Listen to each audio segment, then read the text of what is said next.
Hello friends, good evening. मैं SL. Sharma.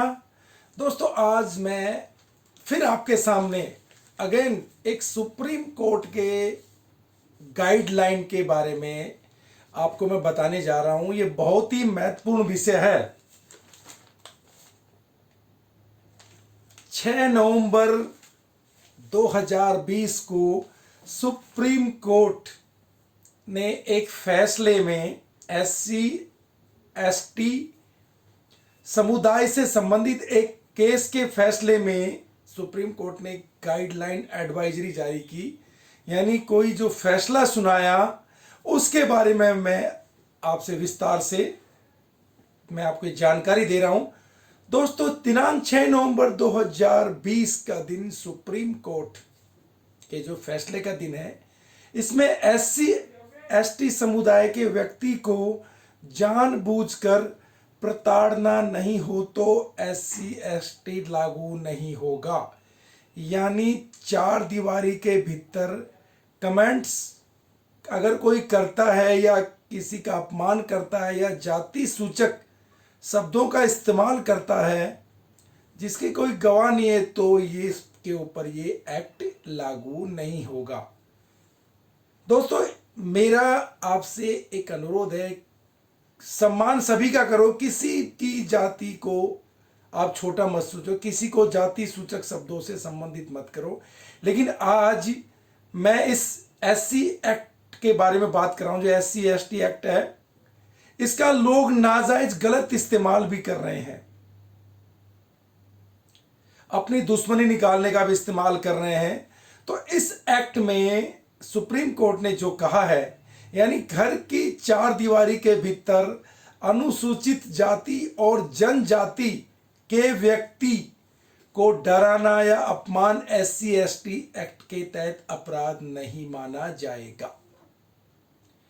Supreme court ने माना कि किसी इमारत की चार दीवारी के भीतर अनुसूचित जाति और अनुसूचित जनजाति के व्यक्ति का अपमान या डराना अनुसूचित जाति और अनुसूचित जनजाति अत्याचार निवारण अधिनियम 1989 के तहत अपराध नहीं है। इस मामले में दर्ज FIR में कहा गया है कि अभियुक्त ने अवैध रूप से पीड़ित की इमारत यानी चार दीवारी में प्रवेश किया और गालियां देना शुरू कर दिया और जान से मारने की धमकी दी और जाति सूचक टिप्पणियां, अशब्दों आदि का इस्तेमाल किया। इसी फैसले के संदर्भ में justice L Nageswara Rao, justice Hemant Gupta और जस्टिस अजय रस्तोगी की पीठ ने हाई कोर्ट के फैसले के खिलाफ दायर अपील पर विचार किया, जिसने SC ST अधिनियम के तहत आरोप पत्र को खारिज करने से इनकार कर दिया था। अदालत ने उल्लेख किया कि अधिनियम की धारा 3A(R) के तहत अपराध के मूल अवयव इस प्रकार एक है, अनुसूचित जाति और जनजाति के व्यक्ति को जानबूझकर अपमानित करना है या धमकाना। उक्त कार्य ऐसे स्थान पर करना जो सार्वजनिक रूप से दिखाई दे, ना कि चार दीवारी के अंदर, क्योंकि चार दीवारी में कोई गवाह ही नहीं होगा। अगर आप कोई झूठा गवाह खड़ा करेंगे तो अब आगे से काम नहीं चलेगा।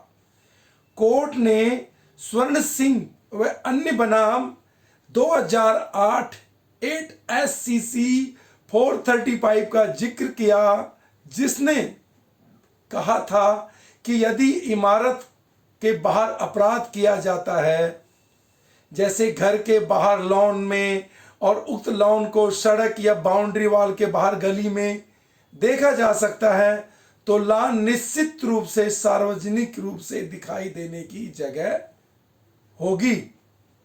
हालांकि अदालत ने कहा, अगर टिप्पणी किसी इमारत के अंदर की गई है लेकिन वहां आम लोग मौजूद हैं जो केवल रिश्तेदार या दोस्त नहीं, तो अपराध नहीं होगा, क्योंकि वह सार्वजनिक रूप से दिखने वाली जगह नहीं है।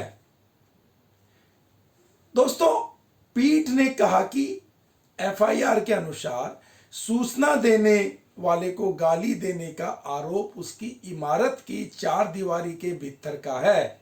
ये ऐसा मामला नहीं है कि घटना के समय आम लोग, केवल रिश्तेदार या दोस्त नहीं घर में मौजूद थे। इसलिए मूल तथ्य या अवयव जिसे सार्वजनिक रूप से दिखने वाला किसी स्थान पर कहा गया है वह शामिल नहीं है, क्योंकि यह सार्वजनिक स्थान नहीं है।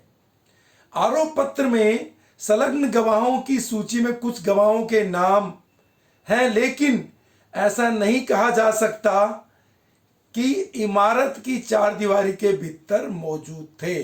मैंने कहा था ना, अगर झूठे गवाह करके आप किसी पे केस दाखिल करते हो तो उन गवाहों की वेरिफिकेशन भी होती है। तब कोर्ट ने उसके संबंध में ये बात कही है। अपराध का आरोप इस्तेमाल की 4 दीवारी के भीतर लगा है, इसलिए स्वर्ण सिंह में केस में इस कोर्ट के फैसले के मद्देनजर इसे सार्वजनिक रूप से दिखने वाला स्थान नहीं कहा जा सकता, जैसा कि किसी एफआईआर या आरोप पत्र में कहा गया है। इमारत की 4 दीवारी के भीतर कोई मौजूद नहीं था। दोस्तों, अदालत ने यह भी कहा कि अधिनियम के तहत अपराध केवल इस तथ्य पर स्थापित नहीं किया जा सकता कि सूचना देने वाली अनुसूचित जाति का सदस्य है, जब तक कि अनुसूचित जाति या अनुसूचित जनजाति के सदस्य को अपमानित करने का कोई इरादा नहीं या पीड़ित का संबंध इस प्रकार की जाति से है। किसी व्यक्ति को अपमान या धमकी अधिनियम के तहत अपराध नहीं होगा जब तक कि उस व्यक्ति का इस प्रकार का अपमान या धमकी उसके अनुसूचित जाति या अनुसूचित जनजाति से संबंधित होने के कारण नहीं किया गया है। दोस्तों, ये जो इस केस में जो फैसला आया सुप्रीम कोर्ट के 3 जजों की पीठ का, इससे कुछ झूठे मुकदमे अगर एससी एक्ट के तहत किसी पे लादे जाते हैं, थोपे जाते, तो उनको एक तरह से आप न्यूट्रलाइज कर सकते हैं या उनको झूठा साबित कर सकते हैं। तो ये जजमेंट तकरीबन ऐसे झूठे मुकदमों के ऊपर आया है जो एससी एसटी के नाम के ऊपर लोगों पे झूठे मुकदमे कर देते हैं। फिर भी मेरा यही कहना है दोस्तों, हमारे समाज में सभी एक हैं, सभी जाति धर्मों का सम्मान करना चाहिए, कोई किसी की जाति को छोटा बड़ा ना कहें। अगेन दोस्तों, मेरे द्वारा अगर आपको बताई गई जानकारी अच्छी लगी तो इस हमारे चैनल को प्लीज लाइक और सब्सक्राइब कीजिए, कमेंट्स कीजिए। मेरे द्वारा कानून के संबंधित जो भी जानकारियां समय समय पर आपको मैं देता रहूंगा। आपका दोस्त एसएल शर्मा। अगेन दोस्तों, जय हिंद।